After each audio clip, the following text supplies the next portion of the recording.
Bonjour, je m'appelle Alain Giom et je travaille au bureau d'études de Sun Hydraulics. Aujourd'hui, je vais vous parler de la plage morte et comment l'effacer à l'aide de l'amplificateur intégré. Assurez-vous que l'amplificateur électronique intégré est sous tension, puis allumez le programmateur Palmer après l'avoir connecté au câble infrarouge. Pressez la flèche du bas pour atteindre le paramètre Minimum Input. Notez qu'on est en mode 1, c'est-à-dire signal de commande 0 à 10 volts et fonction validation indisponible, NC entre parenthèses. Le signal de commande minimum est de 0 volts. Sur notre alimentation, la commande est pour l'instant aussi à 0 volts. Le signal de commande maximum est de 10 volts. Pour les obtenir, il faudrait parcourir toute la plage du signal jusqu'en butée.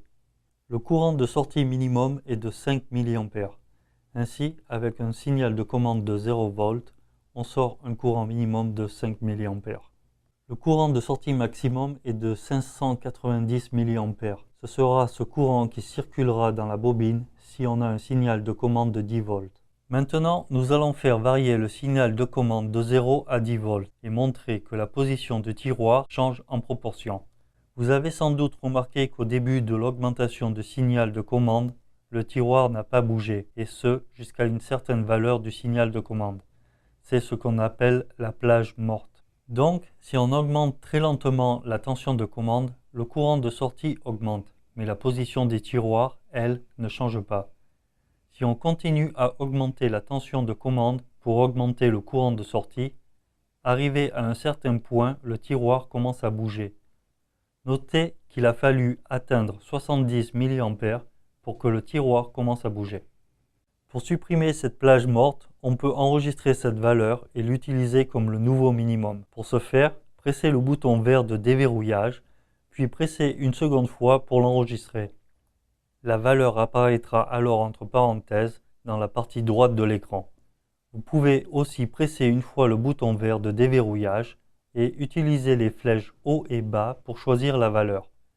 Pour sauvegarder, pressez le bouton rouge de verrouillage. Nous avons maintenant une meilleure résolution pour le signal de commande. La plage morte peut être aussi supprimée dans la partie haute du signal de commande. Pour ce faire, pressez la flèche du bas jusqu'au paramètre Maximum Output.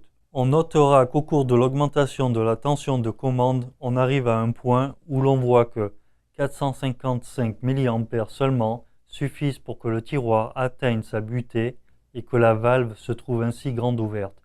Le courant de sortie compris entre les 455 et les 590 mA est donc inutilisé. Pour enregistrer cette valeur, pressez le bouton vert de déverrouillage, puis pressez une seconde fois pour sauvegarder. Maintenant, la résolution est optimisée et permet de parcourir toute la course du tiroir à partir d'une commande variant sur toute son amplitude jusqu'à 10 volts. On a maintenant un contrôle proportionnel sur la totalité de la course de la valve en liaison directe avec le signal de commande de 0 à 10 volts. Les plages mortes ont été supprimées avec succès. Merci d'avoir regardé cette vidéo. Nous vous recommandons également de visionner nos vidéos pédagogiques sur les autres produits Sun Hydraulics. Et comme toujours, n'hésitez pas à nous retrouver sur le web à sunhydraulics.fr.